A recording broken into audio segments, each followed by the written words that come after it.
Bismillah, assalamu alaikum wa rahmatullahi wa barakatuh, brothers and sisters. This is an important message that I want you to think deeply about. I don't think anybody now is in any two minds about how serious this virus crisis is, and I'm not going to repeat myself. I've been speaking about this and warning about some of these situations for the last few weeks now. Now I just want you to focus. All the communities around the world are going to be ravaged by this. But my primary responsibility is to you, the Muslim community, and frankly, we're not the greatest in terms of our physical and psychological preparation for death, even though we should be at the top of the list for that. And that's what I need you to be right now, to be prepared as much as possible for what's about to happen.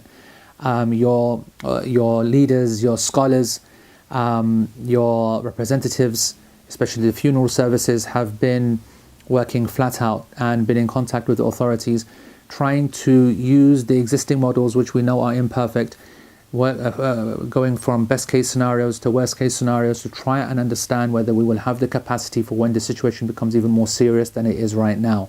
We all know it's going to get worse. We all know that our ability to cope with a large influx of deaths, and especially for Muslims with the amount of processes that are required and the sacredness of the body, then this is a major area of concern. And I know that you don't need extra videos to be sending around on WhatsApp. And I know that all these people, maybe you might think myself and other experts, may be adding to the confusion and panic. And we're often being accused of scaremongering. But even when we're speaking the truth, even when we're speaking from authority with the facts, it's a fine line how you understand what is scaremongering. The government cannot be accused of scaremongering. The big word at the moment is cremation in the UK certainly, and the other governments will follow. That's not scaremongering, that's a fact. There is a move to legally change the rights of faith communities to protest against, on the basis of faith, against cremation in an extreme scenario. And we're not going to allow, the Muslim community is not going to allow something so prohibited to go ahead, because you're all going to be responsible. You're going to email your MPs and ask them to support the amendment to allow this to be given to the family as a right, that objection be preserved, that the faith community rights be protected. But frankly, that's not what I'm recording this video for. I want you to actually understand why the government is even considering such an extreme move, and it recognizes itself that it's such an extreme move. That's because right now we've seen so many examples and proof that it's unmanageable, such a large number of deaths in a short period of time.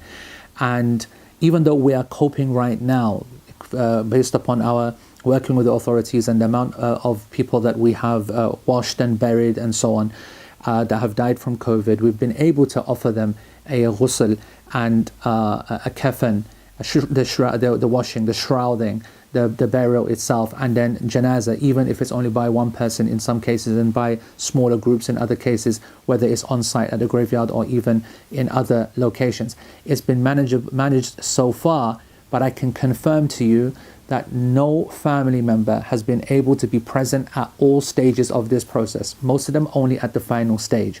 That is not me scaremongering, that is a fact. I can confirm for you right now that there is no local authority that's following one single national policy. Each local authority has been given its own authority to decide exactly what it wants to do. Some are not allowing any single person to come to a hospital mortuary. Their own morticians have to wash the body, that is including non-Muslims as well, seal the casket, and it gets sent straight off to be buried, alhamdulillah, into a Muslim graveyard or a chosen specified location. There are others that are allowing the Muslim chaplain within the hospital only to do that ghusl and then the rest of the process. Some are more lenient and allowing the Muslim funeral services either to do it on site or to actually take the body away. But at no stage, any of these, from what you might call strict to lenient health authorities, is any family member allowed into the hospital, let alone the fact that most of the Muslim family members are required to quarantine themselves and be in self-isolation or physical distancing, however you want to understand it. And there are at that stage, at that time, we don't know how strict and how illegal it will be. It will not be possible for you to try and go against the system, which is why I'm recording this video and this message for you now, to prepare yourself. We cannot have the emotional instability and sadness dominate and lead to rage, and for it to come out against authorities and against the Muslim funeral services who are only trying to follow the law and protect the public and protect you as well. And if I'm telling you now, in a manageable situation, that family members are not with those that they love when they pass away, or they're not able to bathe them, which is their right, or able to give them from their kafan, which is their right, then what is going to happen in a few weeks and a few months' time? You might call this scaremongering. The governments have prepared for it. The Muslim authorities, national burial councils have prepared for it, and I want you to prepare for it. Anything that you want to argue about amongst your family now, let it be argued now, because we can't have you arguing then. Try as much as possible to establish a sunnah right now and establish your relations and your connections with one another. It makes sure that there's nothing left amongst you. There's no shahna, there is no hatred, there are no outstanding matters. Let's have clean hearts with one another and take the opportunity right now while the situation is manageable, because a time is coming where this is going to be impossible to manage. We need to take solace in the examples that have come before us in the Quran. فَصَبْرٌ جَمِيلٌ وَاللَّهُ الْمُسْتَعَانُ عَلَى مَا تَصِفُونَ. Yaqub alayhi salam, when he was lied to by his sons about the death of his beloved Yusuf alayhi salam, he said that, but it is better for me to be patient, and I will seek help from Allah alone about that which you describe. The big difference is that I am telling you to be patient, and I am telling you to rely upon Allah, but it is not a lie that I am describing. This is something that's going to happen. And to help us, maybe we should take solace in the fact that we're all looking forward to the descriptions of the Prophet ﷺ, that the one who passes away from such conditions. The hadith suggests that even someone who dies of COVID-19 will hopefully, insha'Allah, be considered a shaheed.